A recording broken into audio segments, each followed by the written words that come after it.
গতকাল গাজীপুরের কালিয়াকুর এলাকায় একটি মানববন্ধন এবং অবরোধে অংশ না নেওয়াকে কেন্দ্র করে আজকে একটি পোশাক কারখানায় হামলার ঘটনা ঘটেছে।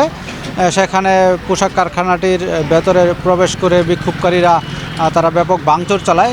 শ্রমিক এবং স্থানীয়দের সাথে কথা বলেছি যে গতকাল গাজীপুরের কালিয়াকুর এলাকার কিছু পোশাক কারখানার শ্রমিকরা তারা তেলিচালা, কামরাঙ্গীর চর এবং মৌচাক এলাকায় প্রায়ই ছিনতাই এবং বিভিন্ন ধরনের হয়রানির শিকার হন গার্মেন্টস শ্রমিকরা। সেই বিষয়টি নিয়ে আসলে গার্মেন্টস শ্রমিকরা গতকাল বিকেলে একটি মানববন্ধনের আয়োজন করে এবং সেখানে সড়ক অবরোধ করে। সেই সড়ক অবরোধের বিভিন্ন আশেপাশের যে গার্মেন্টস কারখানাগুলো ছিল বা পোশাক কারখানা ছিল তারা কিন্তু সবাই এতে যোগ দিয়েছে এবং যেসব কারখানায় শ্রমিকরা যোগ দেয়নি তাদেরকে আহ্বান জানানো হয়েছিল তাদের যে অবরোধ সেটিতে অংশ নেওয়ার জন্য। তো কালিয়াকুরের মৌচাক কামরাঙ্গীরচর এলাকার যে ল্যাভেন্ডার গার্মেন্টস রয়েছে সেখানে থেকে শ্রমিকরা যায়নি এবং উল্টো তাদের সাথে এক ধরনের ইট পাটকেল নিক্ষেপের ঘটনা ঘটেছে বলে শ্রমিকরা অভিযোগ করেছেন এবং সেই ঘটনার রেশ ধরেই কিন্তু আজকে সকালে সেই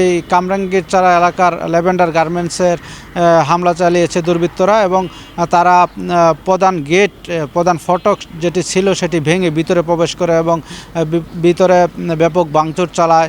গুরুত্বপূর্ণ আসবাবপত্র তারা ভেঙে ফেলেছে এবং পরিস্থিতি নিয়ন্ত্রণের জন্য কিন্তু সেখানে শিল্প পুলিশ আসে এবং সবশেষ খবর পাওয়া পর্যন্ত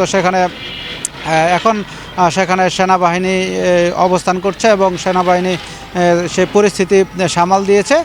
তবে পোশাক শ্রমিকরা বলছেন যে কোনো ধরনের সহিংসতা তারা চান না, তারা শান্তিপূর্ণ একটি পরিবেশ চান এবং আমরা চেষ্টা করেছি পোশাক কারখানাটির কর্তৃপক্ষের সাথে কথা বলতে।